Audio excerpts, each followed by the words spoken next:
Corrosion of metals. നമുക്കറിയാം, iron കുറേ നാൾ കഴിയുമ്പോൾ റസ്റ്റ് വന്ന് നശിക്കുന്നത്.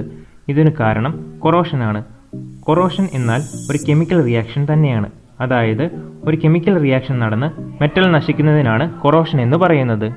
സാധാരണ ചുറ്റുമുള്ള എയറിലെ ഓക്സിജൻ്റെയും മോയ്സ്ചറിൻ്റെയും കണ്ടൻറ്റുമായി മെറ്റൽ റിയാക്ട് ചെയ്യുമ്പോഴാണ് ഈ കൊറോഷൻ നടക്കുന്നത്. ഇതിന് എക്സാമ്പിളായി ഒരു എക്സ്പെരിമെൻ്റ് നോക്കാം. ഇതിനായി 4 ടെസ്റ്റ് ട്യൂബ് എടുക്കുക. ഇതിൽ ഒന്നാമത്തേതിൽ മോസ്റ്റ് കോട്ടൺ ഇടുക. ഇതിൻ്റെ ടോപ്പ് ഓപ്പൺ ആക്കി ഇടുക.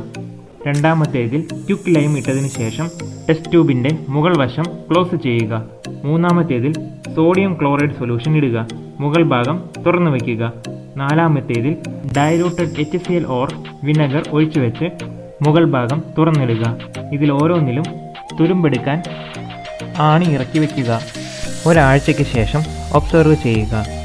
റിസൾട്ട് എങ്ങനെയായിരിക്കും?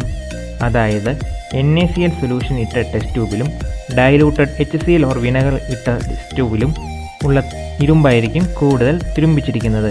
അതിന് കാരണം ആസിഡിക് അല്ലെങ്കിൽ ആൽക്കലിക് സൊല്യൂഷൻ ആണ് മെറ്റലിനോട് കോണ്ടാക്റ്റിൽ ഇരിക്കുന്നത് എങ്കിൽ കൊറോഷൻ്റെ റേറ്റ് കൂടുതലായിരിക്കും.